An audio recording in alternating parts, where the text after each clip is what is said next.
আসসালামু আলাইকুম। আজকে দেখাচ্ছি সবার প্রিয় হেলাঞ্চা শাক। আমরা প্রথমে তেলের মধ্যে পেঁয়াজ কাঁচামরিচ দিয়ে কিছুটা ভেজে নিয়ে আমরা এর মধ্যে দিয়ে দিব 4-5 চামচ রসুন ছেঁচা।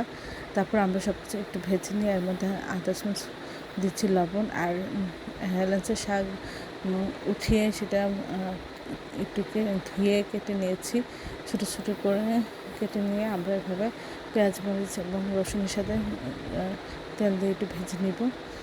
ভালো বারবার একটু নেড়েচেড়ে করে নেব যেন নিচে লেগে না যায়। এটা এভাবে খেলে অসম্ভব মজা হয়। এটা খুবই উপকারী সুস্বাদু শাক। আশা করি আপনারা এভাবে একবার হলেও ট্রাই করবেন। এই রেসিপিটা গ্রাম বাংলায় এটি সব জায়গায় পাওয়া যায়। এইভাবে এই রেসিপিটা একবার হলে ট্রাই করবেন। প্রয়োজনকে রান্না করে খাবেন।